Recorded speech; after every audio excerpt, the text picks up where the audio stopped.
Parliament house में मैंने अपने भाषण में कहा कि महाराष्ट्र के चुनाव में हमारी एनालिसिस के बाद वोटर लिस्ट पे कोई सवाल उठे हैं। मैं आज हिंदुस्तान के युवाओं को यह डेटा दिखाना चाहता हूं। सबसे पहला सवाल,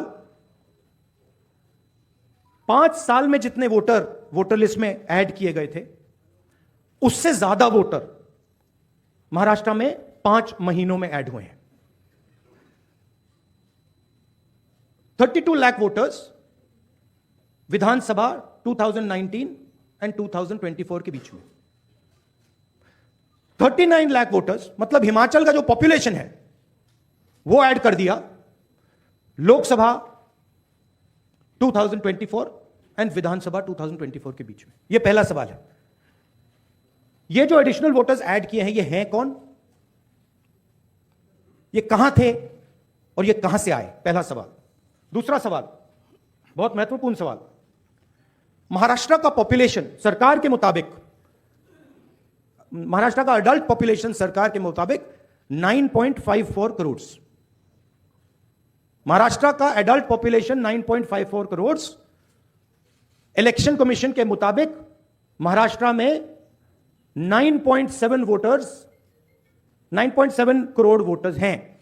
इसका मतलब इलेक्शन कमीशन कह रहा है, देश की जनता को कह रहा है, देश के युवाओं को कह रहा है कि महाराष्ट्र में एडल्ट पॉपुलेशन से ज्यादा वोटर्स हैं। यह कैसे हो सकता है? तीसरा सवाल, यह एक उदाहरण है, कामठी विधानसभा। यहां पे कांग्रेस पार्टी को लोकसभा में 1.36 लाख वोट मिला है। विधानसभा में तकरीबन उतना ही वोट हमें मिला, 1.34 लाख। यह चुनाव हम जीते, लोकसभा वाला। लोकसभा के चुनाव में बीजेपी को 1.19 लाख वोट मिलता है। इस कंस्टिट्यूएंसी में 35,000 नए वोटर्स ऐड होते हैं और वो 35,000 के 35,000 वोटर सीधे बीजेपी के खाते में जाते हैं और बीजेपी चुनाव जीतती है। यह एक उदाहरण है, ऐसे महाराष्ट्र में अनेक उदाहरण हैं। हमारी कंस्टिट्यूएंसीज में, एनसीपी की कंस्टिट्यूएंसीज में, शिवसेना की कंस्टिट्यूएंसीज में हमारा वोट महाराष्ट्र में कम नहीं हुआ है, बीजेपी का वोट ज्यादा हुआ है। ये वोटर्स कहां ऐड हुए हैं? जहां पे बीजेपी की स्ट्राइक रेट 90+% है। हिस्ट्री में 90% स्ट्राइक रेट नहीं रही है। तो यह मैं देश की जनता को कहना चाहता था। अब हमने इलेक्शन कमीशन को एक बार नहीं, 2 बार नहीं, 3, 4, 5 बार बोला है कि देखिए हम आरोप नहीं लगा रहे हैं, लगाना चाहिए मगर हम लगा नहीं रहे। हम आपसे सिर्फ महाराष्ट्र की वोटर लिस्ट मांग रहे हैं। लोकसभा की final voter list, name, address, photograph. Vidhan Sabha की final voter list, name, address, photograph. आप ये लिस्ट हमें नहीं दे रहे हो। ट्रांसपेरेंसी लाना आपका काम है। तीनों राजनीतिक पार्टियां, विपक्ष की पार्टियां महाराष्ट्र की, पब्लिकली आपसे सवाल पूछ रही हैं। मैंने पार्लियामेंट में बोला, हमारे सब नेताओं ने बोला है, इलेक्शन कमीशन हमें लिस्ट नहीं दे रही। उनकी जिम्मेदारी बनती है कि जल्दी से जल्दी लोकसभा, विधानसभा, महाराष्ट्र की लिस्ट वो NCP, Shiv Sena and Congress party को पकड़ा दें, क्योंकि हम इस मामले को आगे ले जाना चाहते हैं। हम इस इन्वेस्टिगेशन को एंड तक ले जाना चाहते हैं। धन्यवाद। अब Supriya ji. Prem hospital and modular test tube baby centre पिछले 30 वर्षों से निरंतर आपकी सेवा करते हुए अब और भी बेहतर रूप में बिजली बम्बा बाईपास पे भी state of the art infrastructure, 24 घंटे इमरजेंसी एवं ICU, gynaecology, obstetrics, laparoscopic surgery, laser surgery, cosmetic surgery, infertility, paediatrics, NICU, trauma आदि एडवांस्ड सुविधाओं के साथ कैशलेस सुविधा उपलब्ध है। Prem hospital, inspiring healing, empowering lives, near Shoprex mall, Bijli Bamba bypass, Meerut. आप बोलिए, आपको जाना है।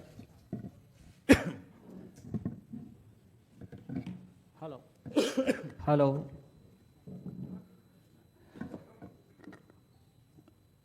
राहुल जी ने देश के सामने बहुत ही महत्वपूर्ण प्रश्न रखे हैं।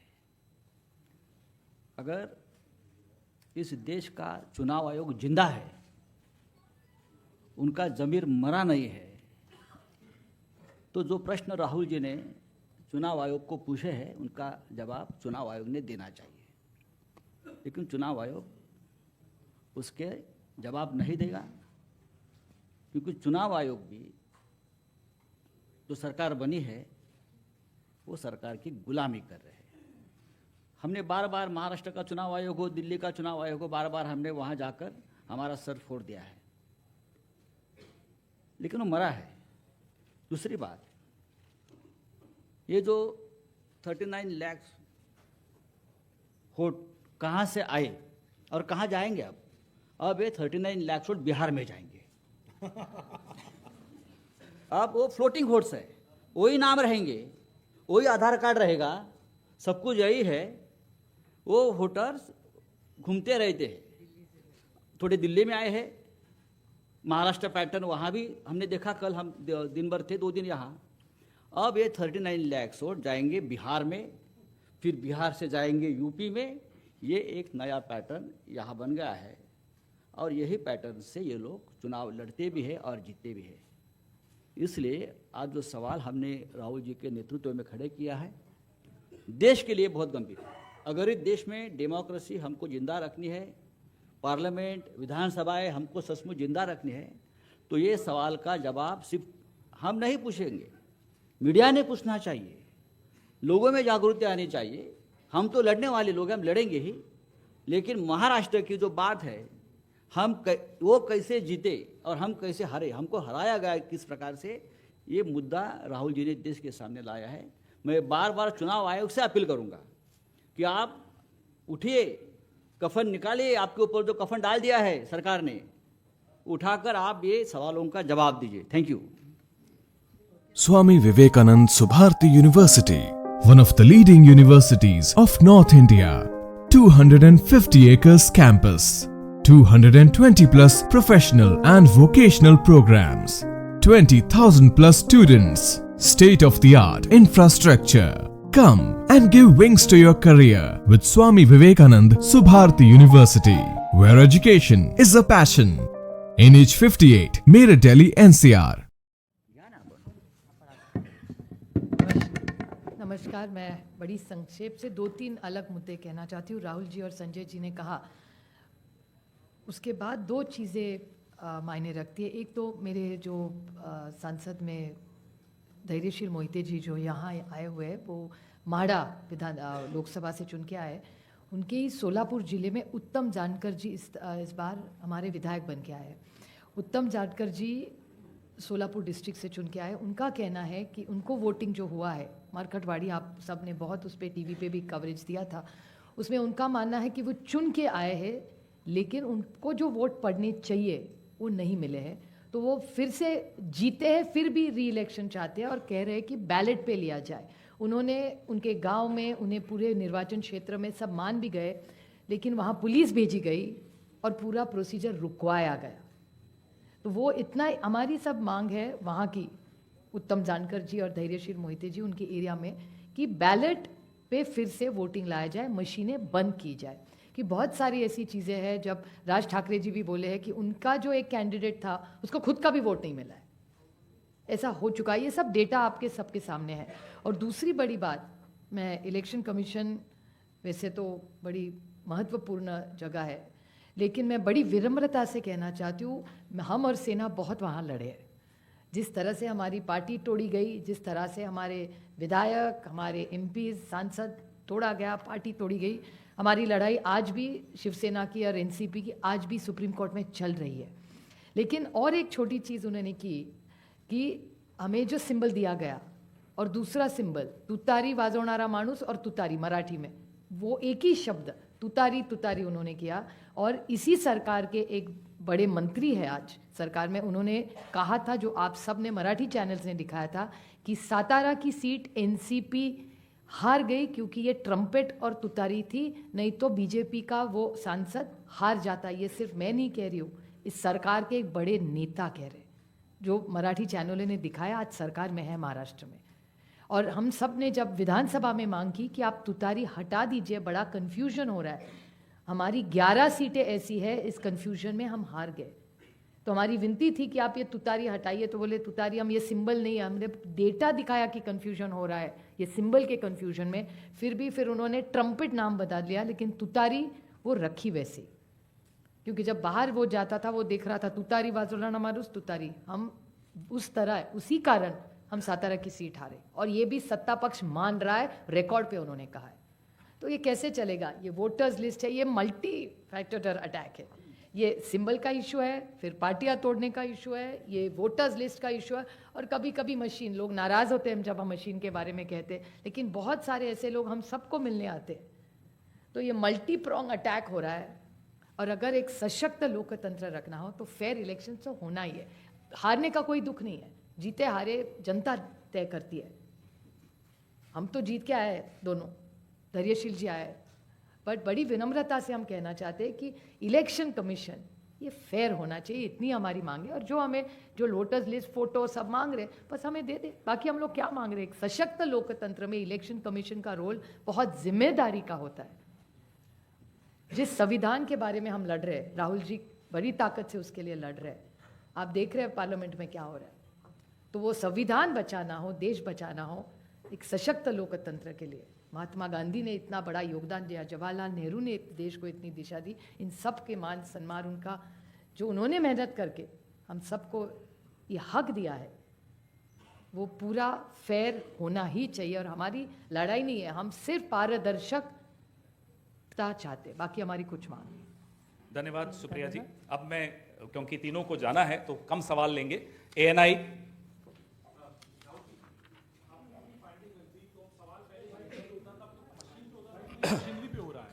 अब तो सवाल पूरी मशीनरी पे हो रहा है, इसको आगे लेके कैसे जाएंगे, क्या रास्ता बचता है आप लोगों के पास?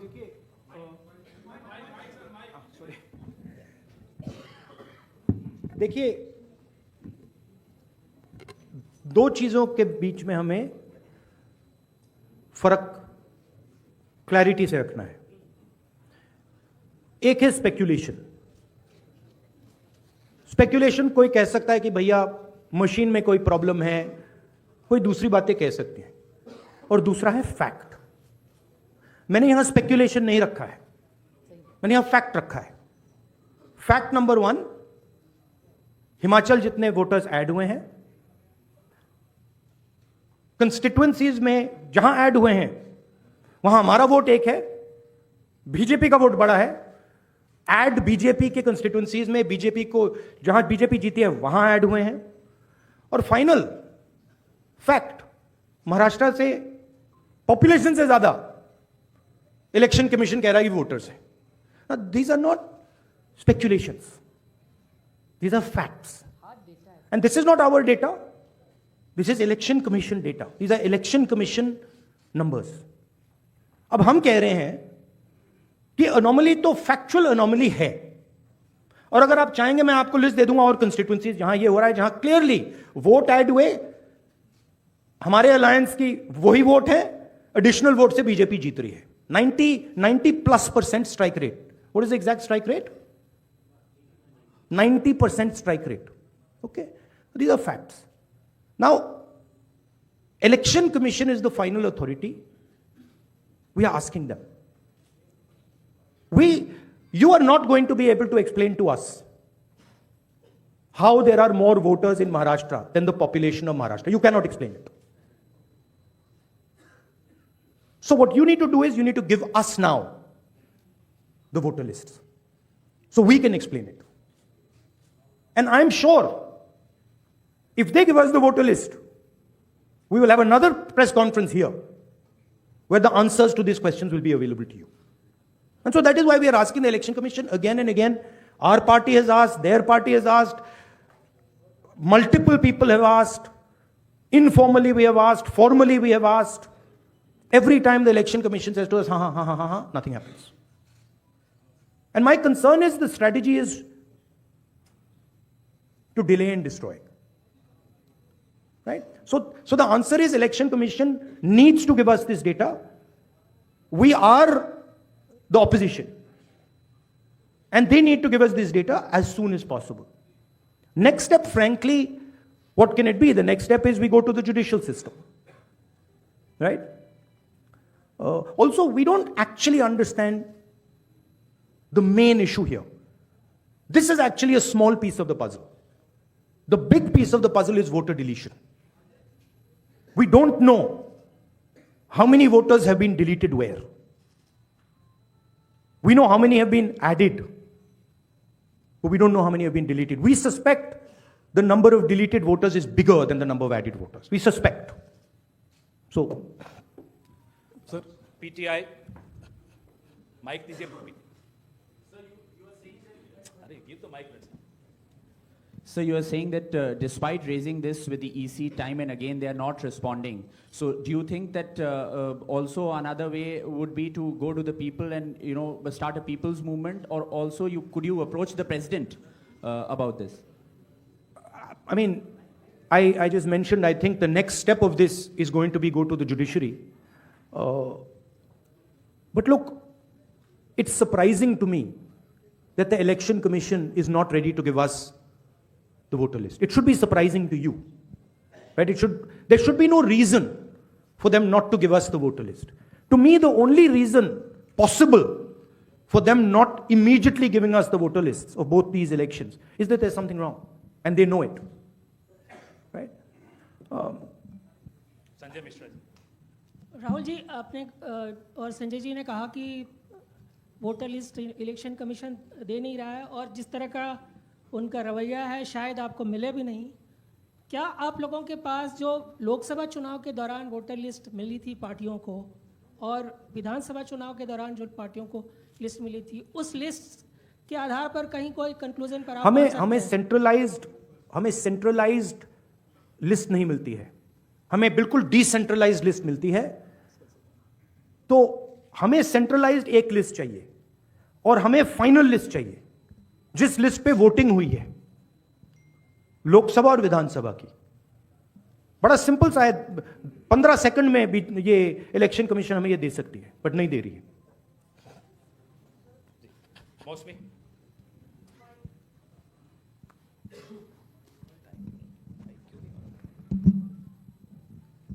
राहुल जी, ये जो आपने आंकड़े दिए थे कि लगभग 9 करोड़ 70 लाख 25,000 वोटर्स, 9 करोड़ 70 लाख वोटर्स हैं, वोटिंग पॉपुलेशन है, और जो अडल्ट पॉपुलेशन महाराष्ट्र की है वो 9 करोड़ 54 लाख है जी। तो ये जो सेंसस क्योंकि 2011 में हुआ है, क्या हम लोग को इसकी सोर्स पता चल सकता, और क्या वो प्रोजेक्टेड पॉपुलेशन है 5 साल की अंदाजन निकाली गई है? That is the Union Ministry of Health and Family Welfare data. Right? So that is normally क्या होता है, जितने वोटर्स होते हैं उतने वोट ऑलमोस्ट कभी नहीं करते हैं। नॉर्मली अगर आप किसी स्टेट में देखें तो 85%, 87% कर जाते हैं ऑफ टोटल वोटर्स। यहां पे आई थिंक 102% कर गए। नहीं, how much कितना है ये? 102% कर गए हैं। तो it is not only that there are more voters than actual people. It is that the voting percentage is 102%, right? The actual voting percentage of this should be 15% approximately. If you up states को aggregate करो तो it should be 15% less than 9.54. It is actually 102%, right? So really it's way beyond the population. जी, और दूसरी जिक्र आपने किया था कि सीईसी का सिलेक्शन जो हो रहा है। I think one question is enough, let's not, नहीं, वन लास्ट क्वेश्चन जैनेंद्र जी। राहुल जी, आप चुनाव के बाद वोटर लिस्ट मांग रहे हैं, लेकिन जैसे जो मुख्य चुनाव आयुक्त हैं उन्होंने भी जो पिछली प्रेस कॉन्फ्रेंस में कहा था कि ये तो हर साल जो मान्यता प्राप्त दल हैं उनको वोटर लिस्ट दी जाती है, चुनाव से पहले ठीक पहले जो फाइनल रोल होता है वो भी उम्मीदवारों को और पार्टियों को दिया जाता है। तो अगर दी जाती हैं तो फिर हमें दे क्यों नहीं रहे? हम मांग रहे हैं, अगर दी जाती हैं, if it is the norm to give it तो दे दो। वो तो चुनाव के पहले ही आप लोगों को दिया गया होगा क्या? नहीं, मैंने वो बोला आपको, वो डिसेंट्रलाइज तरीके से लिस्ट मिलती है। वो एक एमएलए को अगर लिस्ट निकालनी होती है तो उसे polling booth by polling booth by polling booth जाना पड़ता है। उससे उस डेटा से हम काम नहीं कर सकते, हमें सेंट्रलाइज डेटा चाहिए, पूरी स्टेट का डेटा, राइट? दिल्ली में जब नहीं, बट मान लो आप जो कह रहे हो सही है, कि उन्होंने हमें लिस्ट दे रखी है, right? Fine, then why are they not just making it available to us? I'll add a small point. One second. Why are they not just making it available? हाँ देते हैं, आप मांग रहे हो, ले लो, वो दे क्यों नहीं रहे? Just one small point. नहीं, you were, हम साथ में थे अरविंद जी के साथ उस मांग में। और एक बात बताओ, महाराष्ट्र में जब हुआ था, अभी ऑनलाइन नाम बढ़ा सकते हैं आप। मेरे खुद के निर्वाचन क्षेत्र का मैं आपको उदाहरण दूं, मैं रोज मॉनिटर करती थी, क्योंकि आजकल ऑनलाइन करके collector has the final authority. तो लास्ट 3 दिन जब हम पूरे चुनाव प्रचार में सारे बिजी थे, यहाँ नंबर बढ़े थे। हमसे कह रहे हैं कि वो सही भी हो सकते हैं, लेकिन आजकल एक आधार कार्ड पे, अभी आप हमारे यहाँ लाडली बहन योजना में सारे गलत आधार कार्ड आ रहे हैं। ये मैं नहीं कह रही, प्रेस कह रहा है। आप ही ने तो दिखा, 5 लाख महिलाओं का नाम कम होता जा रहा है। See, what has happened is that this list is a dynamic list, and this list is constantly changing, and anyone can change it. The nice way to say it is that the Election Commission has lost control of the list. The bad way to say it is the Election Commission has manipulated the list. What is very clear is that the list in Maharashtra has gone wrong. There's no doubt about that. Because, please understand, a list which is bigger than the entire population, a list where the population of Himachal Pradesh is entering into Maharashtra, a list where all the additional voters are going in favor of the BJP. Look at that page. All of them have gone to the BJP. It's not that 50% have gone, 60% have gone. It's the same. 35,000, 40,000. All have gone. So something is wrong. And it is the responsibility of the Election Commission now to come clean on what has happened. Right? The answer is not, we gave you the list. We as opposition are asking you for the list now. The answer is, give us the list now. Don't tell us about what happened in the past. We want to know now. If you have no problem giving the list, you've already given it to us, okay, give it to us today. And give us the Lok Sabha one with names, pictures and addresses. Give us the Vidhan Sabha one with names, pictures and addresses. Because if you don't, there is a serious question now that is being asked about Indian democracy. Which means we are now heading towards the complete destruction of the Constitution. And we are in the business of protecting the Constitution. That is why I have put this here. And that is why I put Ambedkar ji. Ambedkar ji की photo मैंने यहाँ इसलिए लगाई है क्योंकि ऊपर लिखा है electoral roll is the most fundamental thing in a democracy. Election commission उसकी रक्षा नहीं कर रही है। हम मांग रहे हैं ये फंडामेंटल चीज जो अंबेडकर जी ने कहा है ये हमें दीजिए, वो करेंगे नहीं देंगे आपको। That is the issue here. Thank you very much. Thank you ji.